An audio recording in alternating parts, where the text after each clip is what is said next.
What is up, you jackwagons? I am Speed Fury, and I am back with the next part of What If I Was in the Pokemon anime. It has been a while since I've covered this, but I'm going to cover it now. Now, last we left off, Zoroark had just recently evolved, and Serena had actually caught a mutated, or what seemed to be a mutated Cyclizar. In this part, we're going to be covering something, well, that happened before all of that. Because I assume you're wondering where the heck Drax got all the Paradox Pokemon that he suddenly has. Because before he only had Gardelade, but now he seemingly had two other Paradox Pokemon that were brought up, like his Koraidon, and yes, that wasn't a typo, he does have a Koraidon, and his Carnacune, or his Sweet, or his, what's it called? Walking Wake. Now, the reason as to why he all of a sudden has those Pokemon is because, well, something happened before this, and I wanted to cover this in its own special video. So, without further ado, let's begin. Drax had been thinking about something that he found very important. He needed to go to the crater of Paldea at some point. That was one of the reasons why he came to Paldea in the first place. He knew that Miraidon and Koraidon weren't at their full strength, but he didn't necessarily need them to explore the place. He'd been there before. So gathering his friends together, he decided to discuss with them on going to the crater. Everyone seemed ready and up for it, and he figured that most of them would be just fine. Even Jesse and James, who didn't have as big of Pokemon teams as the other members of the group, they still could handle their own. Or hold their own. And if things got too out of hand, he did have his secret weapon that he always kept on him at all times, even though nobody actually knew that it really was there. He called ahead and informed Gita that they were heading down to the crater, and that they were going to see if they could find any new research on the areas. Although he was slightly worried for Serena specifically, because she was the newest trainer there and didn't have as much experience. Unfortunately, Miraidon and Koraidon didn't seem to want to come out of their Pokeballs. However, Drax did do some Drax talked to Miraidon and convinced it that they do need to get down there, especially since, from what they had heard from Arvin, Professor Sada might be in a bit of trouble. Understanding that while it didn't want to go down into the crater, that it was necessary if they wanted to help whoever was down there. He didn't really pay attention to Sada when he first came from his timeline to this one. He was too concerned about trying to escape from the other two Pokemon that were attacking him, and Koraidon. As they arrived, they were then called by Professor Turo, who had explained to them what they needed to do, and about deactivating activating the terminals in each of the buildings in the crater. Miraidon decided to stay in its Pokeball for the most part. It didn't want to be down here, and it would rather stay in the safety of its Pokeball in this case. As they continued walking to the first building, Drax asked Turo how exactly they had managed to bring these alternate timeline Pokemon to our timeline, with Turo explaining that they had used a time machine, or what they thought of it was a time machine at the time. Apparently, it was actually not dragging Pokemon from the distant future or the ancient past, but was actually pulling them from separate timelines instead. As they arrived at the first building, they were confronted with two Pokemon. One was a Glamora, while the other was a Corviknight. Activating his gauntlets, Drax immediately sent out Spray to deal with the Glamora. Ash, on the other hand, sent out his Sawsbuck. His Sawsbuck's Delta species, remember that. Sawsbuck took to the air to take down the Corviknight, while Spray stayed on the ground to handle the Glamora. The Glamora went down rather easily, considering that it was rock type, and, well, Spray has water type power, has one of her types being water, so it simply took two Hydro Punches to take down the Glamora. Sawsbuck was having a bit more trouble. Being a grass type, it was still weak to flying type, but it did manage to pull through, dealing a heavy horn attack to the Corviknight, sending it flying down to the ground. The group then went into the building to handle the first conduit, turning it off. There was a weird static distortion coming from one of the screens, but they couldn't understand what it was. It sounded like someone was trying to talk to them, but it wasn't Turo, because Drax had Turo connected on his phone. It wasn't long before they came across the second building. This building was once again being guarded by two Pokemon, but these were both Paradox Pokemon. One that looked like a Jigglypuff, and another that looked like a Delibird, or Screamtail and Iron Bundle. Drax was about to send out one of his other Pokemon, but instead another one sent one of his other ones in reserve came out of its Pokeball. It was Shaman. "I'll handle the Penguin," said Shaman, who had several of the type gems that he had collected surrounding him. Elisa then stood next to Drax and sent out one of her Pokemon, being Galvantula. She had Galvantula use Electro Web to slow down both of the opposing Pokemon, or, Paradox Pokemon. While Shaman spiked up the leaves on its back to look more like thorns, and began spinning in a wheel-like formation before rushing ahead and slamming into the Iron Bundle. The Iron Bundle, who did not like that, got up and glared at the Shaman before, in a surprising low voice, because remember, the Paradox Pokemon do have the ability to speak, or some of them do. In a surprising low voice, directed at the Shaman, said, "I'll crush you." Shaman simply smirked at this before saying, "Then come get me, you overgrown tin can." Both Shaman and the Iron Bundle rushed forward at the same time. Summoning the Fire-type gym, Shaman turned himself into a flaming ball and rushed towards the Iron Bundle, which then the flaming ball exploded, dealing a significant amount of damage to the Iron Bundle and knocking it out. Unfortunately for the Screamtail, it wasn't doing too well against the Galvantula, who had just used Electro Web over and over and over again, and was currently pinned down and occasionally being shocked by the electricity coming off the webs. After that problem was taken care of, the group went into the next building and took care of what was needed in there. Surprisingly, they had no trouble with the next building. However, there was someone following them, or something that specifically was angry at the Shaman. Yeah, the Iron Bundle was not too happy, and so he was tailing them. If you don't know, Iron Bundles are very fast Pokemon, and they don't take too kindly. This one specifically didn't take too kindly to something else being able to outspeed it. As they came upon the fourth building, they were stopped by another pair of Paradox Pokemon, except these Paradox Pokemon were a lot bigger and were a lot stronger by the looks of it. One, Drax recognized all too well. It was an Iron Valiant. The other, though, looked like a T-Rex version of a Suicune, which surprised Drax. He didn't know there was an alternate Paradox Pokemon for Suicune. The Iron Valiant pointed directly at Drax, shouting out that how last time he was here, he had brought one of his people with him, but didn't bring any of the others. Confused at this, Drax asked why he would want to be caught. The Iron Valiant explained that every Paradox Pokemon here, and every Pokemon in general in the crater, wants to be out of the crater. There's not enough room, not enough food for everybody else. And the only ones that could actually leave the crater were the ones that could fly. Drax held up a finger before saying, "You do realize that you only had to ask, and I would have gladly caught you and brought you out of the crater. Though now that I think about it, we may need to actually find a way to get most of the Paradox Pokemon out of here." The Suicune Paradox Pokemon looked over to the Iron Valiant, giving him a very deadpan look, with the Iron Valiant turning to him and saying, "Don't look at me like that." The Suicune then walked over to Drax and bowed its head, asking to be caught. Drax tapped the Suicune on its head with a Pokeball and had captured the Suicune. The Iron Valiant, on the other hand, while it came over and was willing to be caught, was grumbling about not being able to battle beforehand. Drax caught the Iron Valiant, and then while also saying that he was going to have to give this Iron Valiant a different paint job, because this Iron Valiant seemed to not have a paint job. It didn't have green, it was all silver, which Drax felt bad for it. Drax then felt his cloak being rustled on his left shoulder, and he looked over to see his Krogunk sitting there. The Krogunk simply smirked at him before saying, "Never a dull moment with you, huh?" Drax rolled his eyes at his lazy Pokemon's behavior before grabbing him by the head and stuffing him back in the backpack. They got what they needed to done in the fourth building and then headed down to the laboratory, which looked to be encased inside of Terra Shards. Lots of Terra Shards.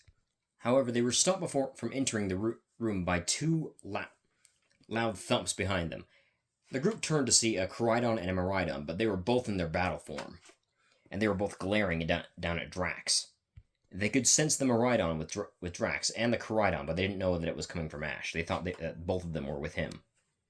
Then an angered robotic sounding shout rang out, and they all turned to see the same iron bundle from earlier barreling towards Drax.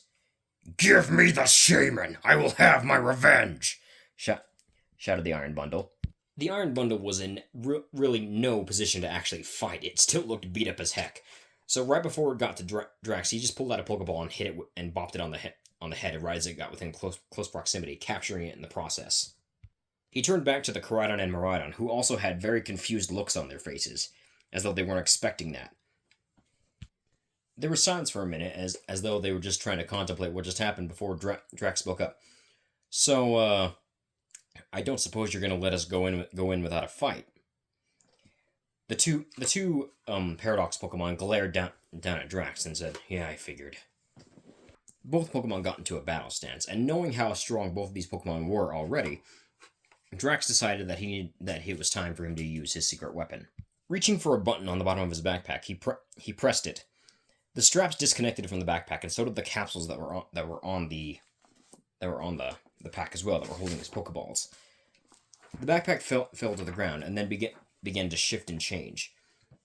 Two sides of the backpack split out and then began to transform into what looked like green clawed hands, while the glowing green eyes that were meant to signify grenade began to glow brighter. A mouth then reappeared that had razor sharp teeth inside of it, as the entire backpack transformed into what was essentially a large humanoid figure with a long tail. At the end of the tail was a 4-pronged spike, and it had 2 wings on its back. A circle in the center of the creature's chest had the letters W and L written on them, and it had large spiked shoulders with a long horned head. The creature standing before them was clearly a Pokemon, but not a Pokemon any of them had seen. And the menacing grin it was giving towards the two Paradox Pokemon was slightly unnerving them. They didn't know what this Pokemon was. Heck, nobody but Drax did. This was a Pokemon that Drax created in a laboratory, not a clone of any Pokemon like Mewtwo, and a honest to good, actual new Pokemon created in a laboratory, built using his own DNA, as well as the different kinds of weapons and DNA from at least one of every type of Pokemon. While it didn't look like it was a mix of all the typings, it was. Drax smirked before saying, "Grenade, give 'em hell." The large white and green Pokemon gave an even more menacing grin, if that was even possible, and rushed towards both Pokemon, grabbing the Miraidon by the face and punching the Koraidon in the stomach. He slammed the Miraidon into the ground and began dragging it, before throwing it a great distance, giving him enough time to square off with the Koraidon for a little bit. The Koraidon roared and rushed towards Grenade, who put forth one of his hands that transformed into a gun before blasting the Koraidon in the face. The Koraidon fell backwards a bit, stunned by the blast to the face, before it was then punched in the back of the head by Grenade's other hand, which had not turned into a gun yet. This had actually knocked out the Koraidon rather easily, and Drax threw a Pokeball to capture it. As for the Miraidon, it had gotten up and was rushing towards Grenade again, who turned around and punched the Miraidon in the face. He liked to punch things. Before the Miraidon could get up, it was kicked in the chest by one of Grenade's legs, but then the claws on his leg wrapped around Koraidon's torso and slammed it into the ground. Converting both of his hands into what looked like laser blasters, he pointed them at the Miraidon before saying, "Yield." The Miraidon growled at Grenade, but submitted, as it realized that it has no way of actually beating this monstrosity of whatever it was. Drax came over and caught the Miraidon as well, figuring that he would find some way to get through to these two specifically. They seemed a lot more aggressive than the Koraidon and Miraidon that Ash and he had. "Well done, buddy," said Drax as he walked over to Grenade and patted his shoulder. Grenade simply smirked and gave a thumbs up, before then reverting back into his backpack form while Drax reconnected the capsules that held his Pokeballs to it, and then reconnected the backpack to the straps. Elisa came over with a bewildered expression on her face. Since when was Grenade an actual Pokemon? I thought he was just the AI in your backpack. He was, said Drax. But I gave him upgrades. He's no longer just an AI, but he's a Pokemon now. What type is he? Said Ash. All of them. I don't use him in any actual gym battles or any official battles because it would be unfair. Grenade's literally the ultimate Pokemon. He's his own typing, Chaos typing, the only one that ever existed. Which means he's also extremely unfair. Can you imagine how much stuff he's immune to, and how much advantage he has over everything else? It's one of the reasons I don't use him in battle, and a lot of people don't know about him. The group then entered the large laboratory. Entering it, they saw a very trashed area with Professor Sada sitting in the middle, hunched over, as though she was dead. They then heard a voice saying sleep mode deactivated as Professor Sada stood up. Very robotically. Drax then realized what this was. This wasn't the real Professor Sada, it was a robot. The robot confirmed this, saying that she was an AI created by Professor Sada. She also explained that Professor Sada had actually died, which Arvin wasn't too happy about. AI Sada apologized to Arvin for his mother not taking into consideration family over, well, being the professor. That it was her own obsession with past paradox Pokemon that caused her death in the first place. It was one of the reasons as to why she wanted the time machine destroyed. However, Drax stopped her right there, saying that he doesn't believe they should destroy the time machine. The Pokemon that have been being pulled from the past and the future, as she calls it, were not actually being pulled from the past and future, but were being pulled from different timelines. Different timelines where those Pokemon were the normal Pokemon around the area, meaning that they were just like the Pokemon here, just looks different and have different powers. When the AI asked how he could possibly know this, he explained that Turo had explained it to him, as he had been doing some research on what he'd actually been working on, and the time machine wasn't actually a time machine. It didn't even function the way it was supposed to. The AI was actually confused that she hadn't been updated with this knowledge yet. Drax said that considering that she was probably created before Toro had actually found out the actual functions of the time machine, he figured that she probably wouldn't have known this. It was then that a call came through on Drax's phone as he picked it up. Answering the phone, he realized it was Toro, and Toro actually began to say that he had forgotten to let them know that there is an AI of Sada down there. So if there's two of them, then just know that one is a robot and one's his wife. To which then Drax had to explain to a now grieving Turo that his wife is dead. There was silence over the other side of the phone after hearing this news for a minute, before Turo simply responded with, "I see. I'll call you back later," and he hung up. Arvin, who currently was in the back, still in shock and very much sadness, finally broke out of his stupor and wiped his eyes before turning around and leaving, saying that he needs to go be with his dad at the moment, as they both need to be with each other at the moment, considering that he just lost his mother and his dad lost his wife. As Arvin left the room, the AI could be seen giving Arvin a very sad look, wishing that she could do something to make him feel better, but knowing that it probably wouldn't help, considering she's not the real Sada, and she's just wearing the face of his now dead mother.